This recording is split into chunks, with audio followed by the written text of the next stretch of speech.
So firstly, thanks so much for attending today, and a big shout out to Steve for putting such a massive event together. Steve mentioned as part of the introductions that we operate as an advice business within this space, and these innovative businesses that are all coming to market and developing are our core audience. We're seeking to deliver services to those businesses and also try to deliver to them access to capital. So what I'm going to talk about today is really that intersection of advice, capital, and asset management. So as a business in this space that was founded 26 years ago, we're very much focused on working with founders and founder-led businesses that have great ideas that need access to advice and capital. Our business was co-founded between my father and myself, as I said, 26 years ago, with a very simple philosophy. It was all about providing a combined advice experience for our clients. So our clients today are very much emerging businesses, founders, high net worth investors, and also family offices. We very much believe, and very optimistic, in uncapped opportunities, and we see this every day with the clients that we're working with as businesses, but also how our investors think about the future as well. So today we're a business with $1.3 billion of funds under management. Our business started as a wealth management business 26 years ago. We've got over 200 team members that are based here in Australia, but also overseas as well. And there are 4 key service lines that we focus on delivering for our customers: accounting, business advisory, wealth management. We're in the SMSF space as well, and importantly, corporate finance, which is a real key to what we do. This is how we think about our business, and particularly over the last 5 to 7 years, we've been on a very strong growth trajectory. We want to double our business every 2 to 3 years. Back in FY22, when we had 26 million of revenue, we set ourselves a goal to double that to 50 million by FY25, and we will hit that this year. We were then seeking to double our business again by FY28 to FY30 to $100 million, and we believe we've got the capability to do that, and the pipeline of acquisition opportunities, but also organic growth. I think the key as to why we really understand our clients well is because we are a founder-led business. We understand all the grind and the grit that is required to actually build a business from nothing. So when we come to the advice piece, we come from a place of lived experience. And that's something that we're very proud of. And it's not just about our business being founder-led, but the fact that we've got over 20 founders that work in our business seeking to deliver advice to our clients and find the next best opportunity to invest in. The other key part about how we think about tying everyone to the future is this concept of employee ownership, team ownership in the business. So of the 189 team members that we have, half of them now have equity in the business. 48% of our business is owned by our team. We absolutely want to align with our team and make sure that they are participating in the value of the business that they're trying to help co-create for the future. So based on all of this, I think pretty dynamically about what we can do for our clients and the next best investment opportunity for high net worth investors. So to give you a bit of perspective as to who our clients have been over the last 26 years, I think this slide represents it pretty well. There's over 5,000 clients that we've advised for wealth management and SMSF. There's over 2,000 businesses that we've been engaged with, and obviously a lot of them still today. There's 1,000 of our clients who have helped access R&D grants. It was interesting to hear that spoken about just before. This is a fascinating part of what we do. But the fact that you can actually access this through R&D tax incentives and help fund the capital that you require for new development and products, that's a key part of what we've been able to do for our clients over the journey. There's over 100 SMEs that we have invested in, either providing equity or credit through our alternative asset funds management division, and 500 clients that we're actively working with on growth, transition and succession. And some of those sort of themes that Steve was talking to at the start, we couldn't agree more in terms of those 3 key areas, and I'll talk a little bit about that in a moment. And finally, this for us isn't just about the services that we deliver directly to our clients and the opportunities that we find, but we work with over 250 other professional services firms to help them deliver their version of what they see as a connected advice experience. So we think we play a pretty important role in terms of empowering aspiration and driving growth within this sector. I'm not going to go through all this slide, there's a bit of information here, but quite simply, as a business, we think about it in two key areas, the business segment and the wealth segment. Our business segment makes up about 50% of our revenue and about 50% of our team, and the wealth segment makes up a similar amount. Importantly, in terms of how we're structured, we have 34 team members now, I have to keep checking because it tends to grow every now and then, that are working as part of our Centre of Excellence around driving business growth. That could be M&A, operations, IT, finance, HR. So as we've become more acquisitive of late, and we've acquired 3 different businesses in the last 2 years, it's been important to make sure that you integrate deeply and are then able to make sure that you offer the services that they have to that larger collective audience.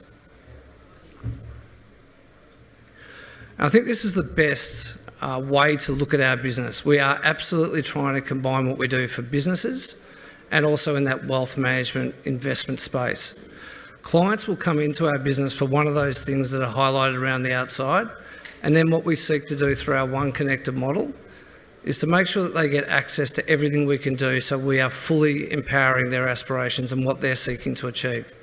We think this is quite unique. There's probably not that many companies of the size that we are that could do this much for their customers.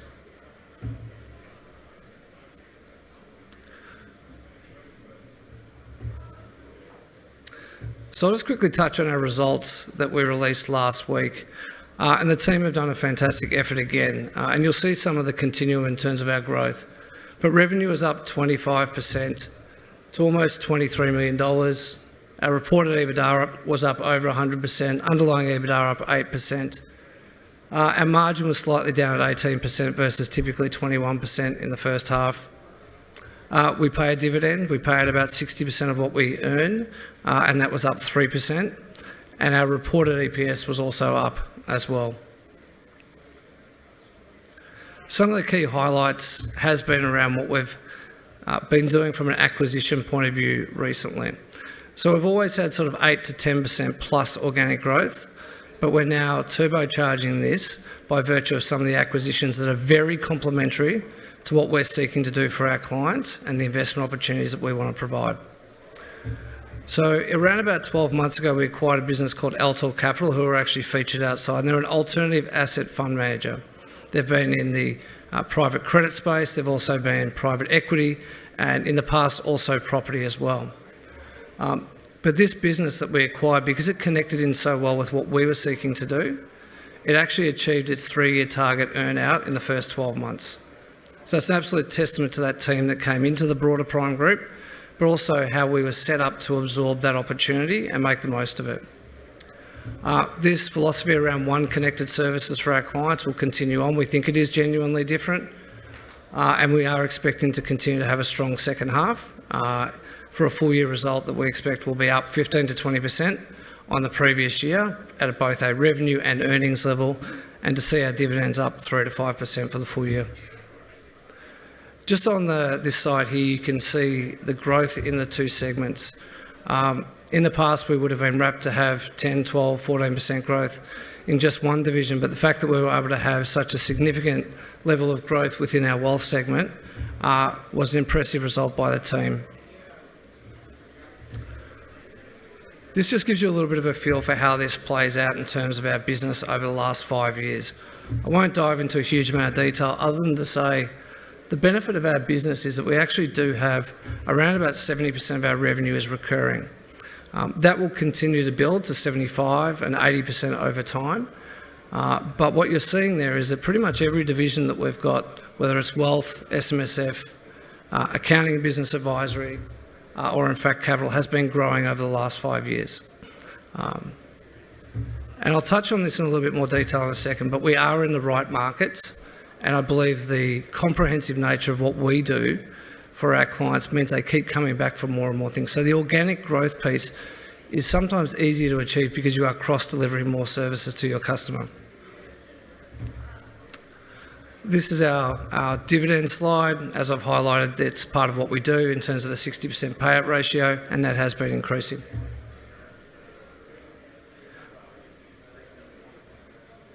So in terms of the strategy and the outlook for our firm, and I'll dive into some of the investment ideas that we're focused on, we keep it pretty simple. Prime place to be. We want the best talent in the marketplace. We want them to own equity in the business that they're helping to develop. And we're actively targeting to bring them into our ecosystem. So have a fantastic firm that people want to come to, where they can develop. We want to compel the client to do more things with us. We don't want to give the client a reason to go outside our four walls. That's part of our competitive advantage.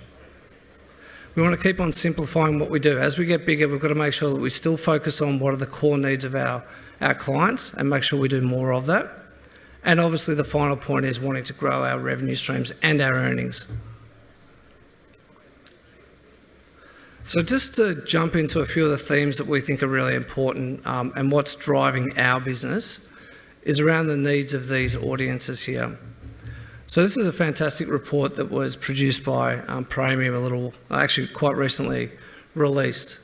And although it doesn't feel like it every day, cost of living crisis, etc., Australians are getting more wealthy, particularly those that have between $1 and $70 million of investable funds.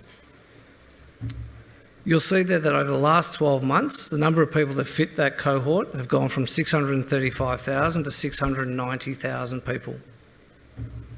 They now control 3.4 trillion of assets, up from 3 trillion previously. And this is just the growth in the last 12 months. And we talked about it, or Steve highlighted at the start, succession and this great wealth transfer is the biggest thing that we're going to see, I think, over the next 5 to 10 years. And people are not prepared for it. Whether they're people that have portfolios now that might be shares, bonds, etc., or hard property assets, but their business as well. People are not preparing for what they need to do with their business. So we think there's an immediate need to address that for our clients, but there's also an investment opportunity on the other side, because the next generation aren't as excited as parents might hope they might be to take on the business that mum and dad were running for X number of years. The other key thing that we look at here is we are still a well and truly under-advised market here in Australia. Just have a look at that middle part of that table on the right-hand side there, the unmet advice needs. They're material. And I think part of this is because people don't know where to go to get that advice. And quite often, advisory firms are very siloed in what they do. They just focus on one piece. So that's why we're trying to bring this together to give a more comprehensive solution.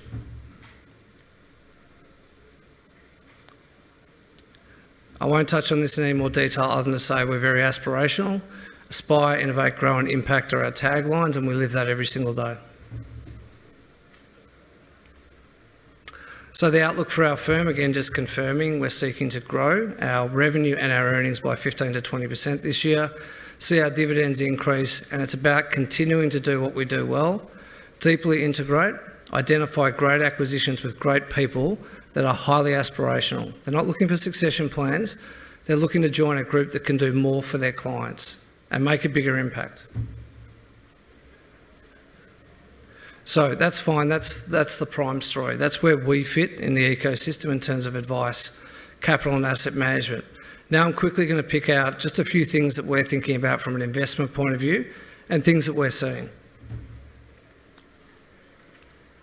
I've touched on this already, but this great wealth transfer and this under-advised area, there's a really significant opportunity in the advice space to help people think about this transfer of over $1.9 trillion of assets that need to be bequeathed to family beneficiaries. This business segment, you can't actually absorb the number of businesses that will come to market over the next 5 to 10 years. The volume will be more than what investors can actually cope with.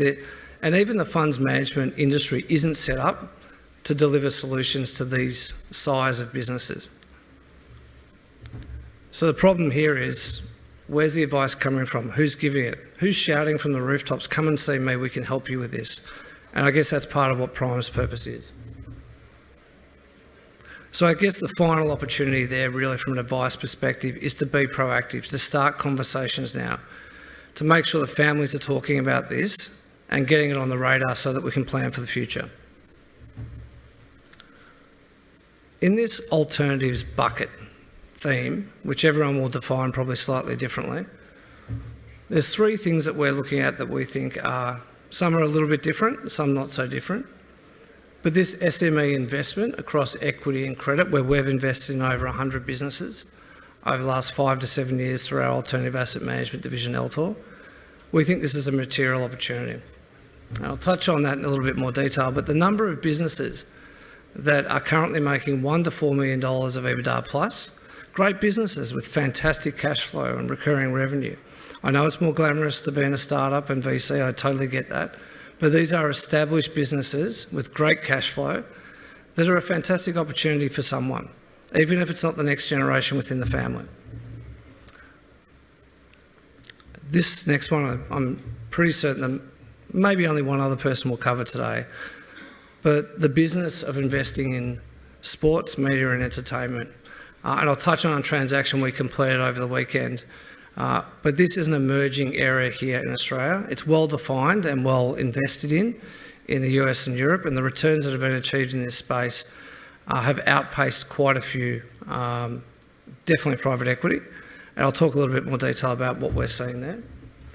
And housing and property, I think we all know that theme, and Australians love investing in property, but I'll just quickly touch on one key area that we're looking at. So this business of sports, entertainment and media. On the weekend, our funds management division actually acquired an NBL team, the Tasmania Jack Jumpers, a very successful team that was established around about 5 years ago that actually won a championship within that first 5-year period of time. This is a business that is profitable, that has a fantastically committed fan base.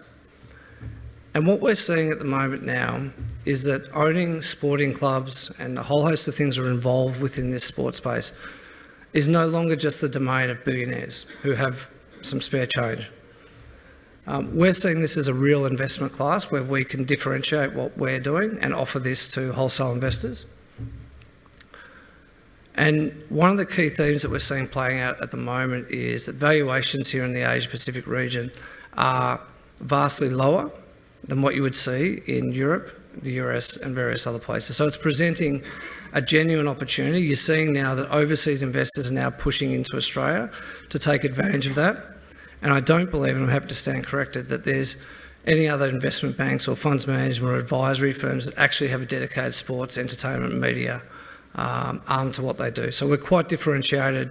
There's pretty much not a deal that is playing out in this space, particularly sports, that we haven't had a look at or been able to see. So we've got pretty exclusive deal flow here, and we see that as a great opportunity for our investors. Just finally at the bottom there's some of the areas that we've actually been advising or investing in the recent past.